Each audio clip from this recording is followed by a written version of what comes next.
اب چلتے ہیں اپنے اگلے برج کی طرف جو کہ برج قوس، اور آپ کو بیان کریں گے کہ ان کا 1 سے 10 مارچ کا یہ اشرہ علم نجوم کی روشنی میں کیا کچھ بیان کرنے جا رہا ہے۔ وہ افراد جو 23 نومبر سے 21 دسمبر کے اشرے کے دوران پیدا ہوئے ہیں برج قوس کے تحت آتے ہیں۔ اس کے علاوہ وہ افراد جن کو اپنی تاریخ پیدائش معلوم نہ ہو مگر ان کا نام فے سے شروع ہوتا ہے تو وہی برج قوس کے تحت آتے ہیں۔ اس عرصے کا وقت آپ کے ازدواجی معاملات میں کچھ اونچ نیچ کے ساتھ خرابی کی طرف اشارہ کر رہا ہے۔ اس کے علاوہ اس اشرے کے وقت کے دوران آپ اولاد کے ساتھ سیر و تفریح کے لیے جانے کے حوالے سے پلان تو بنائیں گے، لیکن اس پلان کو حقیقی شکل دینے میں کامیاب ہوتے ہوئے نظر نہیں آ رہے۔ اس عشرے کے وقت کے دوران آپ اپنی سواری وغیرہ اور گھر کے تزئین و آرائش پر اخراجات کرتے نظر آئیں گے۔ اس کے علاوہ اس عشرے کے وقت کے دوران گھریلو معاملات کو، گھریلو ماحول کو بہتر کرنے کے حوالے سے بھی کوششوں میں مصروف نظر آئیں گے، خاص طور پر اس عشرے کی 4 سے 10 مارچ کے عشرے کے دوران۔ طالب علموں کی توجہ بھی تعلیم کی طرف بڑھتی نظر آئے گی۔ یہ غیر سرگرمیوں کی بجائے تعلیم کی طرف زیادہ توجہ دیتے نظر آتے ہیں۔ وہ افراد جو تبدیلی نوکری کے خواہاں کو چاہیے کہ اگر اپلائی کرنا چاہتے ہیں تو اس عشرے کی 4 اور 5 تاریخ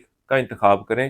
انشاءاللہ تعالیٰ اللہ آپ کے معاملات میں آسانی پیدا فرمائے اور آپ کو کامیابی عطا فرمائے۔ اسی طرح اوورآل اس عشرے کا وقت جو ہے وہ آپ کی صحت کے معاملات کے حوالے سے اتنی کوئی مثبت صورتحال کی نشاندہی نہیں کر رہا، لیکن اس عشرے کے شروع کے ایام اللہ کے فضل و کرم سے آپ کی صحت میں بہتری کی طرف اشارہ کر رہے ہیں۔ کسی کو کوئی شخص کو ادھار رقم یا قرض وغیرہ دے رکھا تھا تو وہ بھی اس عرصے میں کے دوران کوشش کرتے ہیں تو واپس ملنے کی امید کی جا سکتی ہے۔